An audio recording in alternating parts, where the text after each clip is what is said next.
Now a man named Lazarus was ill. He was from Bethany, the village of Mary, and her sister Martha.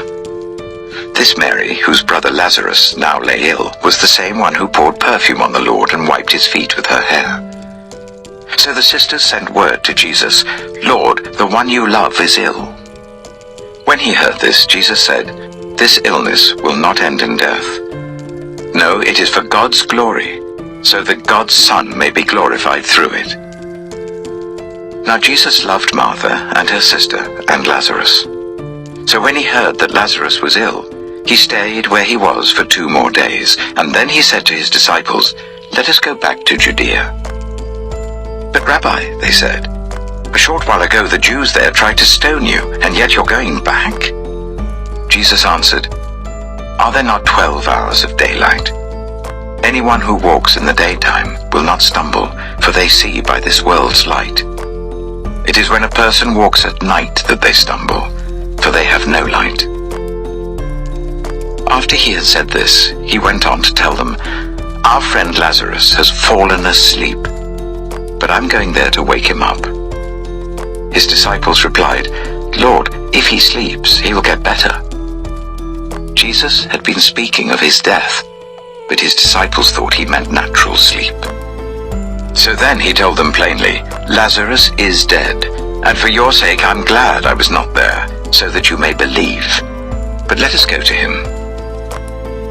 Then Thomas, also known as Didymus, said to the rest of the disciples, "Let us also go, that we may die with him." On his arrival, Jesus found that Lazarus had already been in the tomb for 4 days. Now Bethany was less than 2 miles from Jerusalem, and many Jews had come to Martha and Mary to comfort them in the loss of their brother. When Martha heard that Jesus was coming, she went out to meet him, but Mary stayed at home. "Lord," Martha said to Jesus, "if you had been here, my brother would not have died. But I know that even now God will give you whatever you ask."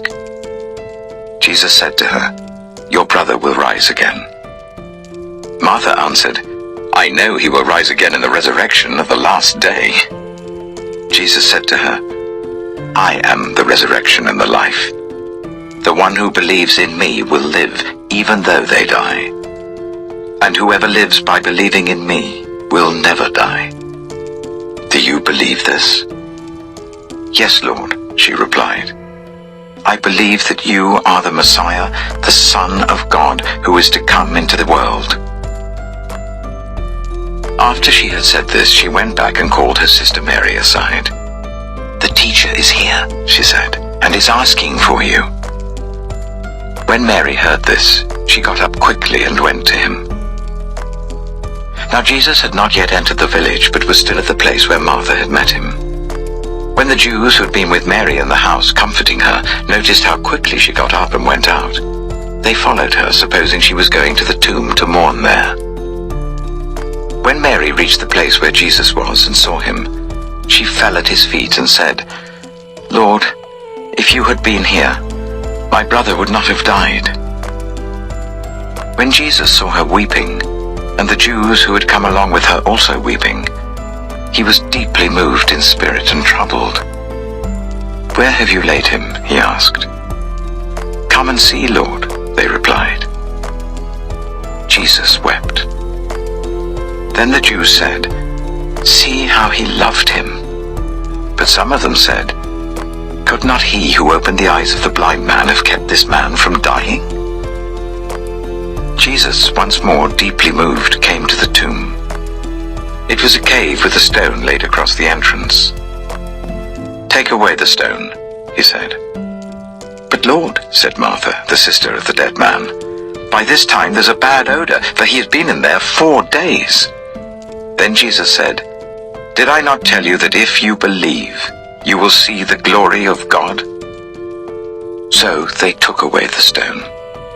Then Jesus looked up and said, "Father, I thank you that you have heard me.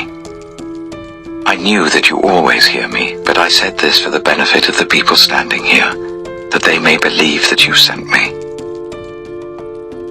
When he had said this, Jesus called in a loud voice, "Lazarus, come out." dead man came out, his hands and feet wrapped with strips of linen, and a cloth round his face. Jesus said to them, "Take off the grave clothes and let him go." Therefore many of the Jews who had come to visit Mary and had seen what Jesus did believed in him. But some of them went to the Pharisees and told them what Jesus had done. Then the chief priests and the Pharisees called a meeting of the Sanhedrin. "What are we accomplishing?" they asked. "Here is this man performing many signs. If we let him go on like this, everyone will believe in him, and then the Romans will come and take away both our temple and our nation." Then one of them, named Caiaphas, who was high priest that year, spoke up. "You know nothing at all. You do not realize that it is better for you that one man die for the people than that the whole nation perish." He did not say this on his own, but as high priest that year he prophesied that Jesus would die for the Jewish nation. And not only for that nation, but also for the scattered children of God, to bring them together and make them one. So from that day on, they plotted to take his life. Therefore Jesus no longer moved about publicly among the people of Judea. Instead, he withdrew to a region near the wilderness, to a village called Ephraim, where he stayed with his disciples. When it was almost time for the Jewish Passover, many went up from the country to Jerusalem for their ceremonial cleansing before the Passover. They kept looking for Jesus, and as they stood in the temple courts, they asked one another, "What do you think? Isn't he coming to the festival at all?" But the chief priests and the Pharisees had given orders that anyone who found out where Jesus was should report it, so that they might arrest him. 6 days before the Passover, Jesus came to Bethany, where Lazarus lived, whom Jesus had raised from the dead. Here a dinner was given in Jesus' honor. Martha served, while Lazarus was among those reclining at the table with him. Then Mary took about half a liter of pure nard, an expensive perfume. She poured it on Jesus' feet and wiped his feet with her hair, and the house was filled with the fragrance of the perfume. But one of his disciples, Judas Iscariot, who was later to betray him, objected. "Why wasn't this perfume sold and the money given to the poor? It was worth a year's wages." He did not say this because he cared about the poor, but because he was a thief. As keeper of the money bag, he used to help himself to what was put into it. "Leave her alone," Jesus replied. "It was intended that she should save this perfume for the day of my burial. You will always have the poor among you, but you will not always have me."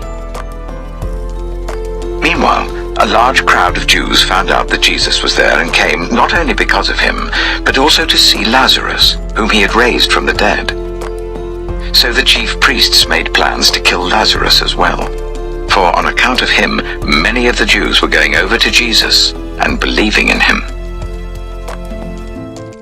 The next day, the great crowd that had come for the festival heard that Jesus was on his way to Jerusalem. They took palm branches and went out to meet him, shouting, "Hosanna! Blessed is he who comes in the name of the Lord. Blessed is the King of Israel." Jesus found a young donkey and sat upon it, as it is written, "Do not be afraid, daughter Zion. See, your king is coming, seated on a donkey's colt." At first, his disciples did not understand all this. Only after Jesus was glorified did they realize that these things had been written about him, and that these things had been done to him. Now the crowd that was with him when he called Lazarus from the tomb and raised him from the dead continued to spread the word. Many people, because they had heard that he had performed this sign, went out to meet him. So the Pharisees said to one another, "See, this is getting us nowhere.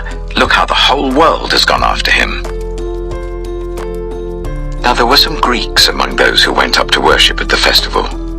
They came to Philip, who was from Bethsaida in Galilee, with a request. "Sir," they said, "we would like to see Jesus." Philip went to tell Andrew. Andrew and Philip in turn told Jesus. Jesus replied, "The hour has come for the Son of Man to be glorified.